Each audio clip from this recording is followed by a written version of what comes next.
Hello, everyone. I'd like to welcome all of you back to Ohio Exopolitics. I'm your host, Mark Snyder. We've got Alexander on the line here, and it seems like it's been a while.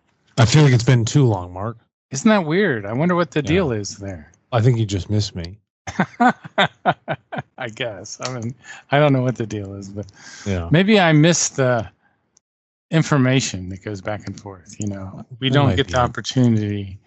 I remember the first time when I went to Munns Park, man, and I heard these guys, and they were reading the Might of Thoughts book, and I was just flabbergasted. I'm like, this is the most profound stuff that I've ever come across. So, and it's so funny. It's still kind of hard to find people that have an ear for it. When do they say the overall mission teaching ends? Do you know what year? No. 3,999. Oh, so we're in the beginning. I'm just getting started. It's literally like scratching like an itch on a gnat's ass. Like it's so tiny right now, starting off. Now, did you read that from a contact report or? Yeah, it's like 570 or something like that, maybe. Really? Mm-hmm. So at the end, at 3,999. What will happen at the end? Billy won't incarnate on Earth anymore, or no? That's done. The Play-Arn won't be back. Well, no, they'll probably be back. I think there'll be a whole slew of different extraterrestrials that come here and hang out on our planet because we've moved out of our caveman era, I would say, or idiocy, or infancy. It moved into a level of maturity that would allow people from other places to actually want to interact with us. Here's an interesting bit from page 32. It says, the human being always determines and forges his or her own destiny. Consequently, he or she never ends in the gutter as a result of some kind of circumstance beyond his control, rather only solely on the might of his own thoughts. Yeah, you know, people are like, oh, I've hit rock bottom. Yeah. It's your own fucking fault. I don't know what to tell you. It's like you made these choices. You lined all this shit up. Life isn't against you. Like creation doesn't exist to punish you. That's not the point of it. The point of it is to evolve. You've just made choices that put you in the gutter. But isn't it terrible that all these poor people like in LA, thousands and thousands of people that are living on the street, and they feel like they have no way to escape from the circumstances. Well, that's their feeling. And sometimes their feelings are incorrect. Yeah. You know, emotions show up, but a feeling is a thought and an emotion combined together. So their feelings are clearly wrong. You don't just have one option to rot away on the concrete streets of Los Angeles, which is frankly a shithole. All of Los Angeles. Yeah, I've been there multiple times. I don't like I've been there. It's been 10, 15 years, so it wasn't bad when I was there. Oh, you're still not missing anything. Yeah. Really? Yeah. I mean, Hollywood's like a flash in the pan. You know, Beverly Hills, like, yeah, plenty of money, but everybody's over leveraged to the hilt. And anybody closer to the city or trying to get around it, the traffic's horrible. Tons of pollution. The amount of drugs, crime, and homelessness is just not a place you want to be. How about and on the outside of it, it's just surrounded by oil derricks. Like, forget it. The place is disgusting. Surrounded by oil derricks, you said? Yeah, you don't know what an oil derrick is? Like the drill that's been abandoned? Those are abandoned wells. That's different. Derricks are the like large scale metal structures, almost like the little Eiffel Towers, you know, that they use for burn off and stuff like that. And when it comes to oil drilling. Oh, okay. So it is like leftover. It's just gross. The whole place is gross. It's disgusting. Really? Yeah, it's an absolute shithole. And anybody who tries to say it's a nice place to live, they're out of their goddamn mind. I believe Joe Rogan left there. Yeah, it's good for him. Smart. Yeah. Now he's in Austin. Mm-hmm. So is that where Puff Daddy is in Hollywood? No, I don't know. Honestly, like those white parties and shit, I don't know. You know what it sounds like? Just a bunch of wannabes. Really? Yeah, it's just wannabes doing sick, twisted stuff. I mean, you see it everywhere. It's not. Yeah, of course it's in Hollywood. Well, guess what? You pumped all these people up. You, as the idiot public, thought these people were cool or important, or these are the ones I should follow, or have them define my life for me. And then what do? They disappoint you because they're, I don't know, whatever they're accused of, right? Mm-hmm. Great. That's on you. You know, that whole scenario between both of those things is it's gross. Yeah, you know, the whole thing with Puff Daddy and all those people and him filming everybody and all hundreds of bottles of baby oil and all that's just so disgusting. Yeah, it's just gross. It's just to me, it's just an underdeveloped consciousness. They don't know any better. Well, that's an interesting way to look at it. Yeah, some weird, twisted sex addicts. Like, whatever, have at it. So, page 32 might have thoughts. If the human being becomes a criminal, then he has to maintain the corresponding thoughts for a long time. Hey, Mark, you don't just like see me tomorrow and then Alexander's a criminal. Mm-hmm. It doesn't just like flash in the pan like next day. It doesn't do that. It's over time you build these thoughts up, these processes. Maybe it's small habits. Maybe it begins with just taking a shoplifting gum. Yeah, dude. Gum. See, I was going to say the same thing. You and I are in the same thing. And what happens, right? Oh, I got away with it. And then you keep doing things that become more and more and more. And whether it's stealing things from people or from businesses or from relationships, you know, those things begin to compound. And then by the time you turn around, you're so far away from your moral line, you don't even know where you are. And at that point, you're a fucking criminal. Here's another one. This is page 34. In fact, the creational laws are formed in such a way that there are no powers aside from the human being's own thoughts from which he or she could come to experience personal inequity and personal suffering. Yeah. What it's saying is that through the might of your own thoughts, through your own thinking, you define your own inequity, your own suffering. Mm-hmm. So you're in an equitable relationship where your government is inequitable to you. You have options. Don't listen to them. Leave your country. Leave your relationship. Fight back against your government. There's a lot of different things you can do, but the question, the choice is, do you want to live with this idea that you're being oppressed all the time? So, if you live with the idea that you're being oppressed, you're self-oppressing. In your mind, then all of your actions, your thoughts are in this box, which you feel that, you can't. You won't be successful. No, you can't find success, right? Because there's no freedom to your thinking anymore. You're the one that has chained it down. Mm. It doesn't matter where you are. Even if you live in an oppressed state, it doesn't mean your mind has to be oppressed. Not one iota of it. But again, everybody puts the power on the outside of them rather than realizing their internal power. Creation didn't come from an external power. It came from within, right? There was a nothingness, which then spawns an idea. And then from that idea, there's power that comes from it, right? And then it materializes, it acts upon it, it builds motion. And over the course of time, that thing matures into something rich, something that allows you and I to exist, Mark. But for a lot of people, they choose to exist in something that's very unreal, something which they feel is oppressive, where their power actually sits from the outside and not actually from within. They have their world backwards. And it's very difficult to get out of that sort of rut once you're inside of it. But the creational laws, which you spoke about before, specifically deal with the fact that the humans have all of that power through their consciousness, through their thinking, to either create that inequity or equity within their lives. Page 34, my thoughts. That which is thought fulfills itself sooner or later. Mm-hmm. Yeah. You remember the old comment from like Solomon? What did he say? There's nothing new under the sun, right? Ecclesiastes, yeah. Yeah, right. Yeah. So if you think about it, you have a thought.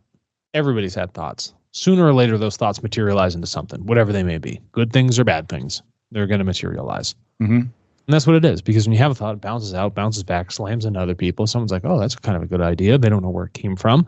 Some choose to act upon it. Others don't. Maybe it's acted upon in this lifetime or acted upon in the next. But the thought occurs and then something.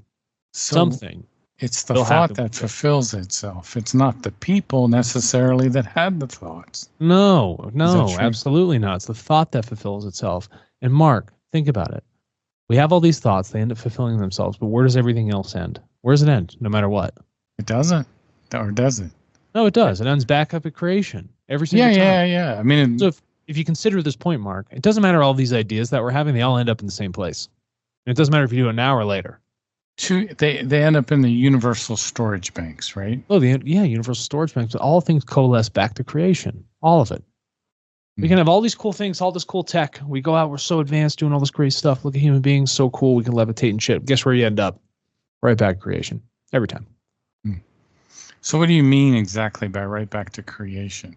You're right back where you started. The beehive lets you out. You're a bee. You go out, learn, evolve, and then you go back to the beehive. That's it. Yeah. You all end up in the same place. I was looking at Contact Report 250 today. And it's one of the ones I always run across for some reason when I'm looking at those, on YouTube where they got astronomy out there and they're always saying the universe is an incredible 13 billion years old, and when it's really, 46 trillion years old. So there's so far, what does Billy say? Contact Report 250, Billy explains that the universe is much older than the scientists really say it is. Yeah. Billy says that the astronomy here on Earth is very unsatisfactory. Well, yeah. What do we have? The Hubble Space Telescope at the time that was written, and they were assuming that the escape velocity of universes, from what we understand, the universe is 8 billion years old. Well, okay, Mark, let's check something out. You and I are standing on a horizon, okay? Maybe the edge of a cliff. Edge of a cliff, and we're looking out across the horizon. I give you a telescope, and I say, "Hey, Mark, how far away is the furthest distance you can see?" And you're like, "Oh, I don't know, 200 miles, right? I don't know what the curvature is." And then I'm like, "Okay," because the Earth isn't flat. I just want to be clear. Then I give you, a bigger telescope, and I say, "Mark, how far out can you see?" "Oh, I can see 500 miles out." Yeah. Well, Mark, your whole world in reality, all of your knowledge that you originally knew with the first piece of instrumentation told you that the maximum extent which you could know was 200 miles out. Then I come to you and give you something that shows you 500 miles out.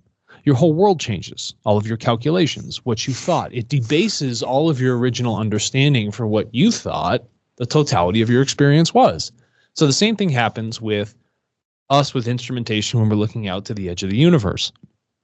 And it's mathematics. It's long, deep infrared waves that we're looking at. But when we had the Hubble Space Telescope, you could only see out so far because that's as far as the lens could see. And you didn't realize that things which were much, much fainter, were much further out. Well, when you get a Webb telescope, you can see a hell of a lot further. Now your calculations change. You can see things differently, right? Or your radio telescopes. Wow, there's a black hole. Maybe, oh, wow, that star is actually further out than I thought because it's a dark star. It's not one that's actually emitting light. So this idea here is that human beings consistently think they have this end-all, be-all measurement. And what they don't realize is that in and of itself, creation is this infinite thing. And we are standing at one point in our universe looking out. And we can only see so far. Our eyes are only so good, so we had to build telescopes. And our telescopes were only so good that we had to build radio telescopes. And then after radio telescopes, we had to launch telescopes into space to continue to look out. And our understanding kept growing. But at the same time, we also realized we knew less because there was more of this information we had to take in and analyze. And we're still distilling that down. And it's funny that our instrumentation is growing so far beyond us now that we, in the level of our consciousness development, have not kept up with it because we put technology ahead of us, that we can't even understand what we're seeing. And that's because we don't know how to look internally, but we assume that we can get all of our answers on the external. And this goes back to your inequity and your power question and also the might of the thoughts and how your world forms around you. We can't understand how our world forms around us. People can't even understand it in relationships. So what makes you think launching a bigger fucking telescope into space, looking further out, is going to give you the answers you need? You can't even figure out what's going on internally within you. Good point. It is a kind of arrogance that the scientists are expressing when they say the universe is only 10 billion years old. Well, you know what else is hilarious, Mark? What do you mean only? Like, fuck off, dude. You can barely live to 100. What do you mean only? That's a huge number. You couldn't even count that high. Compared to 46 trillion, though, and that's, again, it's unfathomable. Yeah. Now, would you say that number is? Let me see. 1,000 billion is a trillion. Is that right? Yeah. Yep. So 1,000 billion times 46. Yeah, it's too big. It's way out. You can't unless you had the ability to bridge time and space and jump huge distances. Mm-hmm. You can't really appreciate it. You can't understand the massiveness, the enormity of creation in and of itself. Mm-hmm. Because you don't really have the technology for it. You never will for quite a long time. But you can't get there if you can't figure out how to have your own internal measurements. You can't appreciate the size of something so large if you can't appreciate the absolutely unlimited power you have inside of you. But again, might have the thoughts, people think they're weak, they're oppressed, the inequities, all this other woke bullshit. Get that stuff out of the way.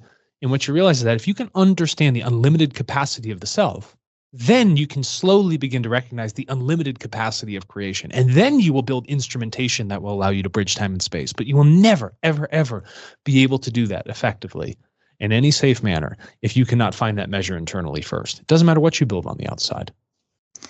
What do you mean exactly when you say find the measure internally? Yeah, what is the measure of you as a person? What is your ratio? How do you understand the absolute nth degree of what you're capable of? What is that measurement? Have you found it? What is that limit?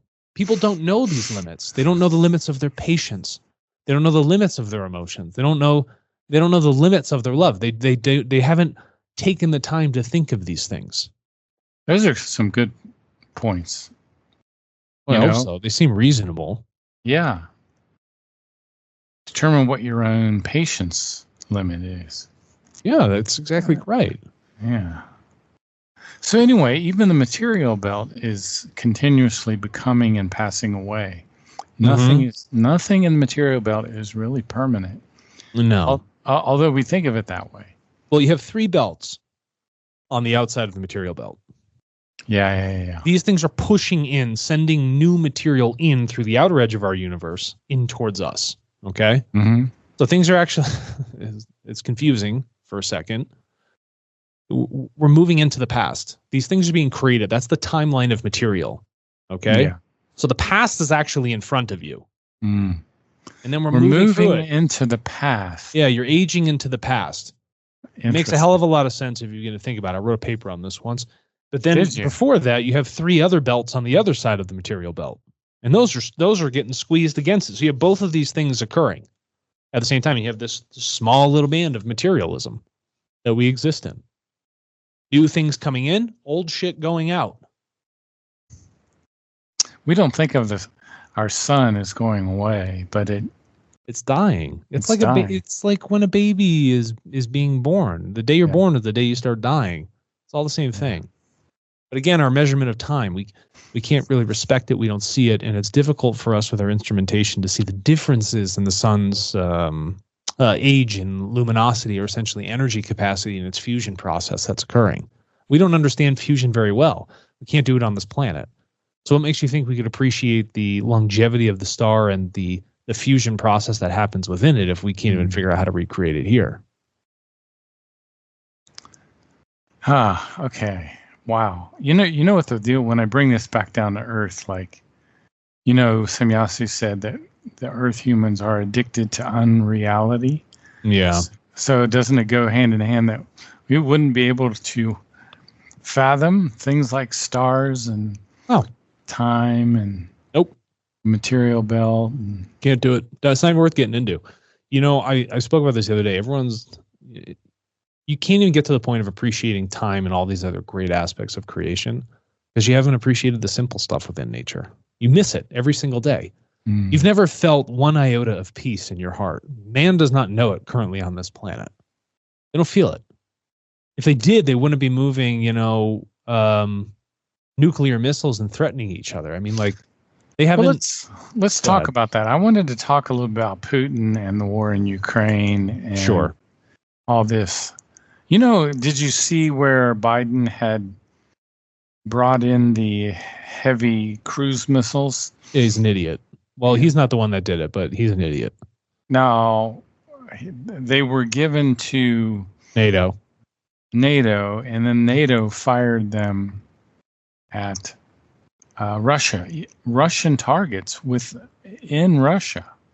People don't know that. That's huge. Stupid. It's unbelievable. It's just beyond stupid. There's many people making decisions for people that don't want things, and they continue to do it, and they're money laundering, power hungry screams with absolutely no respect for life whatsoever. Putin said that Trump had, these assassination attempts, but he also mentioned Putin in his he gave a discussion, kind of a short one. He described that in Russia, criminal gangs will not attack people's children. I don't know if that's true, but he said it was true. Honestly, I don't think he has anything to really cover up. He's just telling you. He's like, we're not, right. Whatever. We're not as sick and twisted as you fucking freaks are that are peddling children into sex trafficking and all that other bullshit. Right. That would be another thing we could get into. He said that in Russia, criminal gangs will not attack people's children. However, Trump's family was attacked. Criminal gangs in Russia fight. They do not attack children. And so anyway, I don't know whether I'm just getting duped or not, but I think Putin seems to have at least more integrity than Biden. Yeah, he's pretty straightforward. If you're going to do this, I'm going to start moving nukes. What did he do? Exactly that. Have you seen any of the films of those MIRV missiles coming in? Yeah. Those are, they flash through the clouds. Yeah, they're hypersonic. They're hypersonic. They can carry about 8 or 10 of those warheads. Yeah, there's just too much. Yeah, there's too much. It's crazy. It's not even crazy. It's thoughtless. It's careless. It is thoughtless. Why do you think so many UFOs are showing up right now? Everyone's like, oh, disclosure. It's like, no, you fucking imbeciles. The reason extraterrestrials are showing up at this moment in our skies, above Russia, above the UK, above Washington, D.C., above Arizona, okay? Down in Mexico. The reason they're all here right now over the past couple of days is because we are choosing to eradicate ourselves. And they don't want to see that happen because they have a higher reverence for life. And they feel like it's important to protect life down to the smallest iota. And we don't see that. And they're coming here, analyzing, looking at everything we have around nuclear technology, and they're running their own calculations. And they would have to intervene if us as idiots decided to destroy 75% of all life on this planet. Them being here is not a good sign. Them being here is like the parents showing up to scold you because you fucked up. That's what we're doing. It's actually a shame. And I know people are so pumped up to see these UFOs, but guess what? You should be disgusted with yourselves because you have not found 1 ounce of understanding. You are so polarized, divisive, so unpeaceful that these people are here trying to protect something which you see no value in. Shame on you. You have fucked up. It is disturbing when you think about how close we are to nuclear war now. Yeah. And when you launch just one, do you know what happens? Yeah, Let me tell you what happens. No. Chain reaction. No, it's more than a chain reaction. Let me tell you all the horrible things that occur when you launch a nuclear missile. Assuming it's not mutually assured destruction and just one of these things gets shot. When it hits the earth and explodes with the insane amounts of TNT explosive that it has, it rattles the earth. So it's going to start to throw the earth off in its precession, its internal wobble, because you're going to throw the core off. So you're going to fuck up all of these natural processes that occur with these cycles that have been built over a very long time on this planet, right? And it's going to have a greater magnetic pole drift. And we don't want that thing to flip because that would be really bad for weather and guidance, right? Animals will be confused. They'll begin to die off. That's just from the concussion that occurs. The second that occurs is an EMP pulse. There's such an electromagnetic pulse that occurs from the detonation of the actual nuclear device itself that it wipes out servers. It wipes out hospitals. It wipes out everything that's electronic. That's going to kill a lot of people that are on life-saving measures or systems. And it's going to make it difficult to care for people because we have become so reliant on care through electronics. Okay? After that, it's going to cripple your financial system. People can't trade. There is no money. You'll have civil unrest in the streets, not to mention not to mention the amount of nuclear fallout and radioactive waste that is going to be floating around as particulate in the air and drag across the United States, poisoning all of the crops. Let me throw a question in, because you really hit a home run there.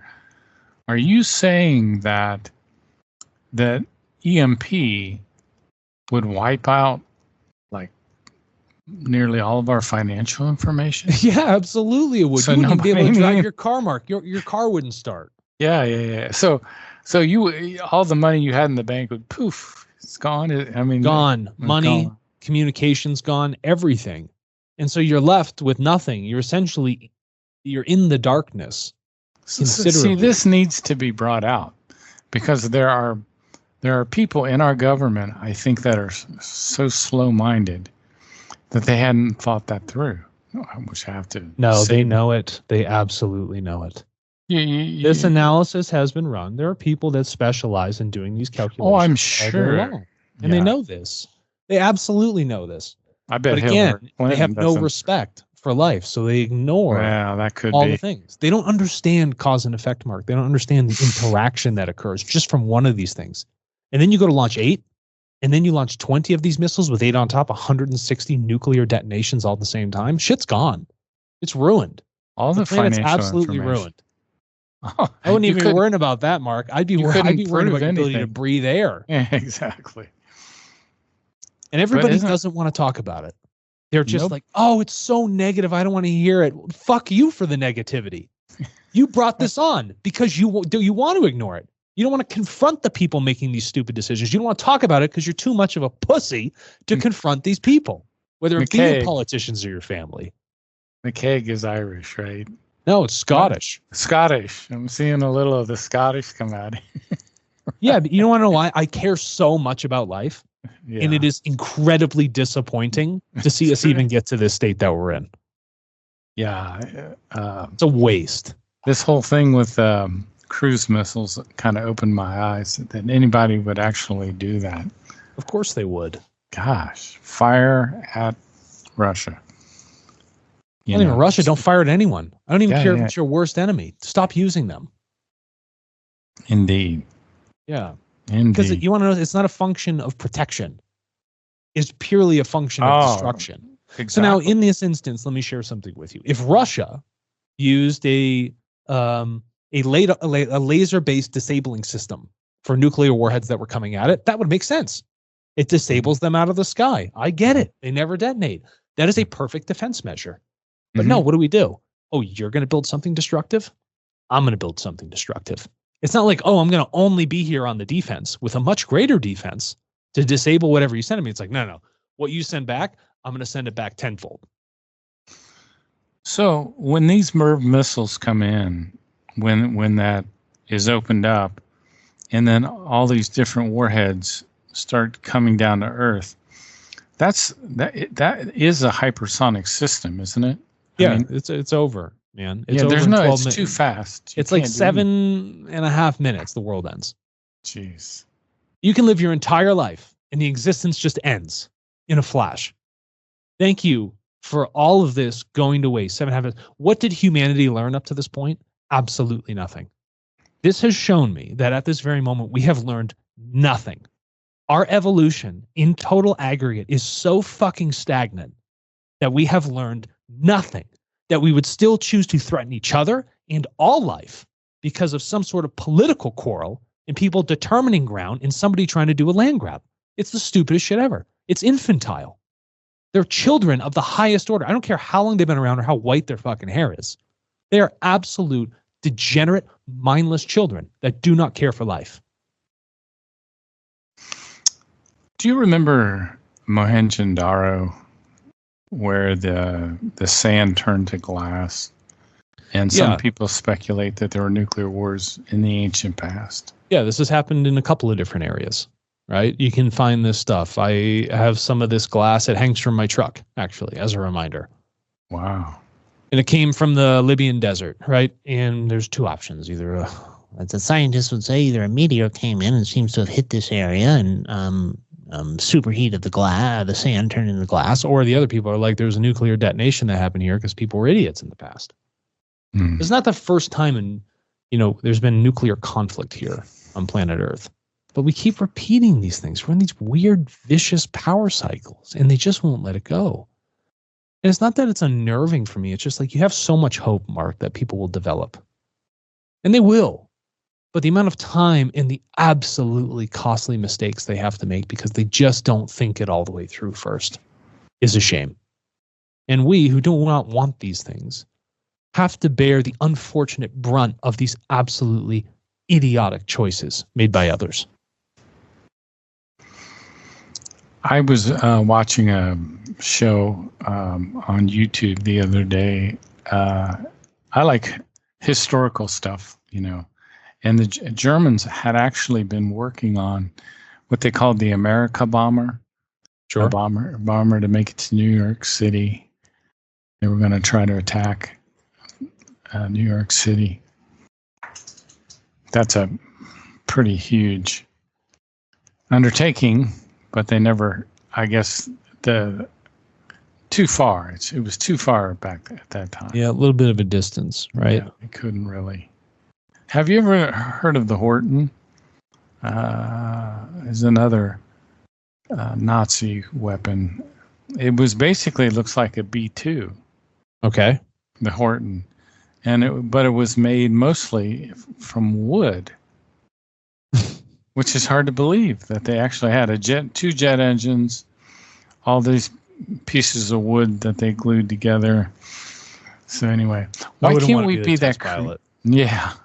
Why couldn't we be this creative in non-wartime? It seems like we're at our best when we're doing these. At our best in what definition? In the sense of creativity. Ingenuity, yeah. No, there's no creativity with that. There's no creativity with that. Math doesn't advance itself so much in a 4-year period, Mark. And I say math because when you're talking about this level of engineering, there's no creativity. It's stolen. All the ideas are stolen. The Nazi ideas. Sure. Yeah. Where do you think they got half their shit from? Oh, there's a down craft. Let's go learn from there. Yeah. Same thing with the U.S. Yes, indeed. I remember Werner von Braun. Yeah. Yeah, but he also had a mentor. Sometimes I have a hard time remembering his mentor's name. But the mentor of Werner von Braun said, we cannot take credit for our advances in technology alone. There you go. Because we've been helped by people of other worlds. Mm-hmm. See what I mean? We didn't just jump in understanding. Mark, think about it. Have humans jumped in understanding? No, look at where we are today. We're idiots still. And I'm being kind, right? There's no jump in understanding. There's a jump in the use of technology because we're like, whoa, where'd that come from? That looks new. And then we figure out how to use it. Doesn't mean we're using it appropriately, but we haven't had massive leaps in consciousness. It's not there. There's no step function growth for us. Mark, let me ask you a personal question. Was it painful putting down your cat? Oh, yeah. Okay. Very painful. It was painful, right? For you as a human being. You know what's hard in terms of when that sort of thing comes along is because 2 or 3 weeks before you get to that point, you kind of know, you can kind of see where things are going. And there's really nothing that you're doing is helping that much. No. So you're going to have to get down to that fateful decision. But anyway, go ahead. So what happens when there's 7.5 minutes and you lose 16 million lives? I don't know. I've never. You can't fathom it. Yeah. It's too much. Yeah. It's too massive. Yeah. And it hurts so much for people to lose one family member, but all of us are propping up our governments and pushing each other and saying, yo, we should be using nuclear weapons. You have trouble losing one family member. Imagine seeing 16 million people evaporate. Jeez. And then watch that continue to grow as the death toll rises over the years just from the radiation poisoning and lack of supply chain functions that we are currently used to in modern society. People don't get it. Society too painful. Breaks down. There is no society at that point. It's gone. And it's amazing. It's amazing that we just are even at this point in the conversation. See, we don't understand, though, that society breaks down. Honestly, I don't think most people understand that.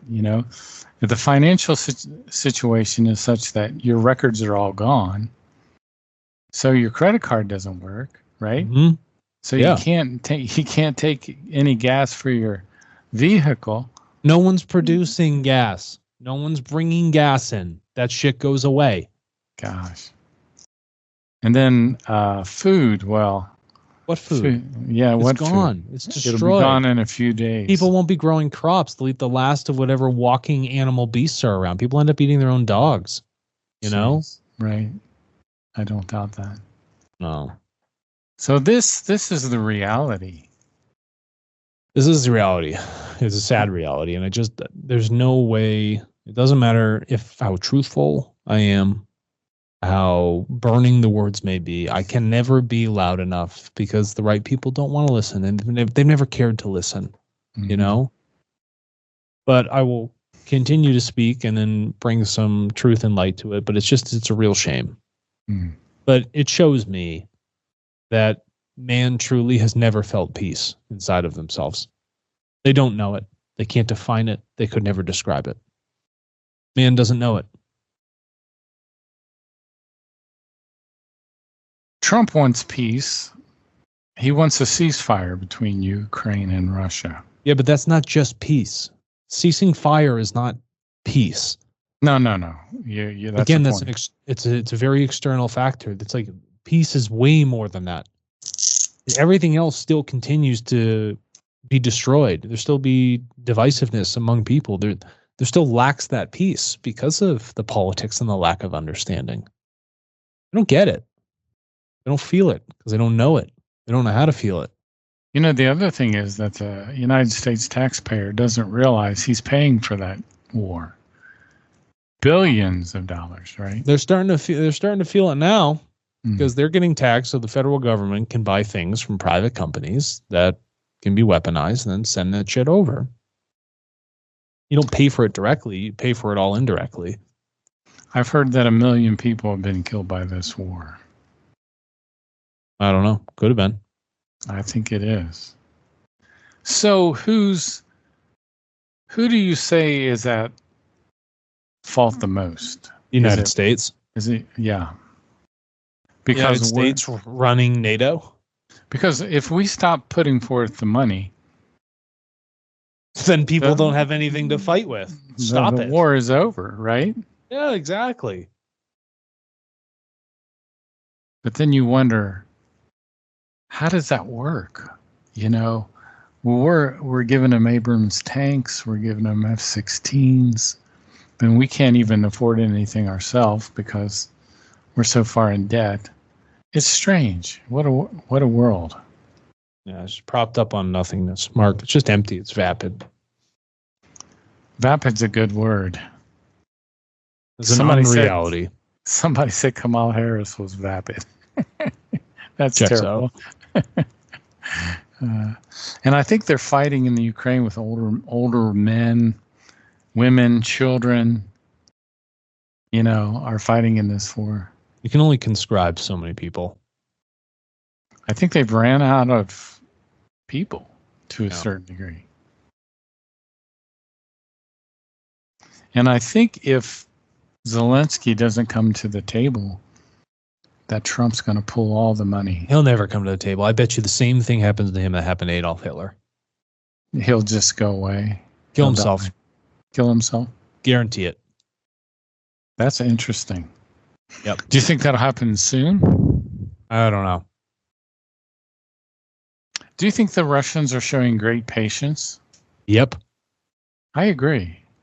It is a big country. They are tough people that live in tough environments. They have fantastic art. They care for their families. Mm-hmm. And they have constantly been this point of propaganda obsession for a long time. I'm not defending them, but I'm saying there's a lot of people that live there, and Russia's done a lot of cool stuff outside of the crazy history that it has had, and it's had a very old history. Now, hasn't Billy said something about the spiritual teaching will prosper in Russia?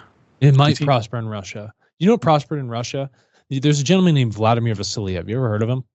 That name is familiar. Vladimir Vasiliev is this martial artist who took on this whole idea of a combat system. So Russia's been invaded in the past by so many different cultures, and every culture has its own unique fighting style. And so what the Russians had to do is have to figure out, okay, if we're going to defend ourselves with such a large body of land and so many different cultures that fight in so many different ways, we have to adopt the fighting system that can defend against all of these things. Now, the major point of it, though, of this combat system, which is even taught to the Russian Spetsnaz, starts internally. It's all internal development first before it becomes external development. It's crazy. And what you find is that from Rasputin to this guy, Vladimir Vasiliev, there is more of an appreciation for the spirit that these people have found, or the power of consciousness, than we have found in the West. They work hard. And that's something that a lot of people over here don't do. A lot of people are quite work shy, especially these newer groups. Russia is one of the only places I've seen that has schools that teach people how to move objects with their consciousness. And you get certificates for it.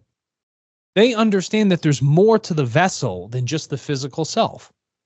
And Russian is an extremely explicit language, so they also have another benefit, is the quality of their language. But their history has shown that they're very adaptive to what happens around them. So what you'll find is those who are most adaptive will be the ones that survive. And they will take on those things that really are truly beneficial and rich. And because they've made so many mistakes, because they felt so much pain, but they understand where their values are, deep within their values, they will channel that probably towards some good energy and adopt things that are more right, that are more naturalistic, that are more creational before anybody over here does. Okay, so you brought back some things in my memory here. There's something called Russian shoot fighting, and there was a guy named Fedor Emelianenko who was like the heavyweight champ for a long time. Are you familiar with any of that? You're educating me on Russian shoot fighting. What is that? Yeah. Russian shoot fighting, it's a style that the Russians have, a fighting style. And I think Fedor Emelianenko has borrowed some of that. He was a heavyweight champ for a long time. And I don't know which organization, maybe it was Pride or whatever. You've heard of that, Pride, right? Pride is one of the fighting organizations before UFC. Okay. Yeah, you could look into that. Interesting. Now, there's also, and it might be a Russian guy who developed this whole system for resistance to the cold. I forget his name. He's either in Europe somewhere or Russian. I think he might have been Russian. Like the guy could like sit out with just shorts. Wim Hof? Yeah, is that his name? Yeah, his name's Wim Hof. What do you think about him? I think it's a guy who's mastered the practice of breath. Really? Explain. Yeah. He has understood how to connect his focus with breath. And then from that, not controlling the automatic responses that a body would typically have to an environment that would throw it out of equilibrium. Right. He has realized that he has an internal power to maintain a state of equilibrium regardless of what is happening externally to him, which is an incredible thing to be able to do. So this is like the spiritual teaching almost. I mean, deeply, but in his sense, it's very physical. It deals, with the breathing, and he would say it is a spiritual experience, but it is a large chunk. And if you think about it metaphorically, what he's done, it's quite amazing. And there's a lot of people that are trying to learn his method. They go outside in shorts, stand in the snow, and they're practicing that Wim Hof method. That's impressive. Well, it just shows you the body's capable of an incredible amount of things. It is. It really, really is. So is the New World Order trying to create a crisis? Yes. I agree. They've spent like $100 million trying to put Alex Jones away. Yeah. We've seen it. Okay, so we saw a landslide in the presidential election. Putin refers to this as the Anglo-American Empire. Yeah. What do you think about China? I've heard that they were actually created by these globalists. China? Created in the sense of helped to evolve. Like, I think the New World Order is in favor of communism. They try to... well, communism is a very centralized power. Mm-hmm. And I don't think that helped. China's very old. China had early writing, early history, early medicine. Yeah. I don't think that the New World Order was helping them evolve. Not back then, right? No, and they just had such a mass of people in China that it's bound to happen that they would make leaps and bounds in terms of their technological evolution or economic evolution. Mm-hmm. What do they have, about 1.5 billion people? Yeah, but now it's a lot of the stuff. It's difficult to find value over there because it's quite vapid. You know, these things were built up and there was just meaningless value within it. Is that why they have the empty cities? Yeah. Ghost cities.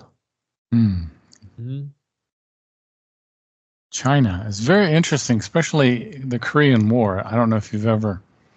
Yeah, the Korean War was actually a police effort. You can't call it a war, Mark. That's inappropriate. Government wouldn't like that. I know. Even though they had hundreds of thousands, almost 1 million Chinese come over into the North Korea at that time. I can't believe we went... You know, when you look at the history of warfare, we went from 1945, World War II being open, into like 1950, starting the Korean War. I mean, we couldn't even last a couple days or a couple years without fighting. It's just a perpetual idea. So, you know, after the Great Depression, war was the one thing that kept the economy turning. Anytime you could find one of these efforts, it afforded the United States two benefits. One, domineering geospatial control of the planet, and two, economic boom. That's what they want. And they'll go to war for it every time, but they'll do it under the guise that we're fighting communism. We're fighting socialism.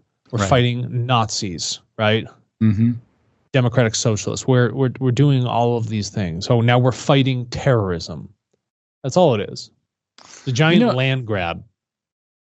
It would have been very interesting if you could roll back time and see what would have happened if we didn't get into World War II. But it wouldn't have happened. Think about it, Mark. If you rolled back time, the same thing would have occurred. You think that, I mean, okay. So there's no way we could have stopped the invasion. No, because if you wanted to unwind World War II, you'd have to unwind World War I. And then you'd have to unwind all of the previous wars before that.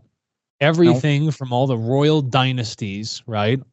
Okay, so what you're saying is like, because of what happened in World War I, World War II is inevitable. The only thing you could unwind, Mark, to stop these wars would have been religion. If you go all the way back, it's the first tech. The first piece of technology was religion. And they have used that to build up, propagate, amass power, steal resources, and grab land. All of these wars are driven back by this one thing. You would have to unwind it all the way back to the first built up, codified religion with a hierarchy of leaders. That's what it is. And that's a cult. You have to go back and unwind all of those cults over all of the history, you know, written history of humanity. Zoroastrianism, chalk that shit out of here. Right? Judaism, gone. Christianity, gone. Get rid of it. So all Judaism would be the oldest, or Zoroastrianism? No, Zoroastrianism would be older. And then I think a little bit before that, you had totemic worship. People used to worship like bull idols and stuff like that, and they'd move around with them. But you have to get rid of those things. That's how you would stop. You would have stopped the wars in history. But again, if you go back, what did Enoch try to do? Guys, here are these principles. Right. Don't create cult religions. Don't do this bullshit. Because I've already gone forward in time. I already see what's going to happen. That's how I wrote these prophecies. What do you guys not get? Are you not seeing this? Nobody wants to read it. It's not good. Now we talked about the Omphalen Murado, right? Omphalen Murado, yeah. Lawn fulfillment. Are you going to try to bring that to the show sometime? I can bring it in 2 weeks. You want me to find some passages to discuss? Sure. Okay, I'd be happy to do that. I'll write that down. Now, is that almost like a kind of religion, the Omphalen Murado? Or no, not even close. Okay. It's actually quite poetic, and it reminds me of like old wise phrases. Oh, those are good. Yeah. Yeah. It has this great one in there. This is honestly, it's probably one of my top phrases that I've read. A dog, and I've said this a lot of times, a dog will remember 3 days of kindness for 7 years, but a human being will forget 7 years of kindness in 3 days. Wow. Yeah, that's good. That's very... if you think about that, that's the flavor of the whole thing, Mark. It's really good. I've heard that before somewhere. Yeah, you heard it from me. Probably from you. Yeah. I think that's really good. Mm. So the Omphalen Murado, and do they talk about the Watchers in there? I don't know. Okay. Now I will look for you, Mark, and if they do, I will pull that passage up. Yeah. Because another very interesting thing, I think the Hindu, and if you talk about religion, Hindu is very, very interesting to me because of the way they talk about the ages. Yeah. The Kali Yuga, all that other stuff. Yeah. And I wonder how, and that relates to the at the center of our galaxy. Yeah. The center of our galaxy and the black hole there, I guess. And the energy that comes out of there affects our minds and our evolution, right? How could it not? If I have a thought, thought goes all the way out to the edge of our universe and snaps back. So if something is sitting in the center of the universe, emitting something, that's going to snap back and that's going to hit us. That's going to affect our evolution. It's interesting. The question is, Mark, when it sucks all the stars in to the black hole, where does it go? That's a good question. Because we have the expansion of our universe and then the contraction, correct? Expansion, equilibrium, then contraction. Oh, it does go into equilibrium for a while. It must, yeah. Remember, the laws work for everything. Laws, neg, and neutral, all right? It continues to expand for like 155 trillion years or something. Just so fast, too. Like, just so fast beyond the speed of light. It's just ripping. Now, don't our scientists know that it's expanding faster than the speed of light? I think I've heard them talk about this. Well, then you got some pretty bright people. You should probably follow those scientists. Mm-hmm. Get them on your show. But they don't want to hear about Billy Meyer. Oh, it's not about Billy. Just remember that, Mark. Yeah, it's about the information, right? Yeah, it's about creation. It's about nature. Mm-hmm. It's about understanding your relationship to it. That's what it boils down to. If you can find a scientist that can marry their work to the relationship with nature, that's cool. And we also all have that fragment of the creation inside us, our spirit form. Yeah, it's actually a fragment of the universal consciousness, right? Mm-hmm. You just got this piece of creation inside. It's what enlivens your body. It's all in there. And I think our show is already over. Thanks for having me on, Mark. Man, always a pleasure. I really like talking to you. You have a lot of good things to say. Yeah, well, I appreciate that, man, and you too. And I look forward to seeing you in 2 weeks, and we can talk about the Sounds good. Bye-bye. See ya.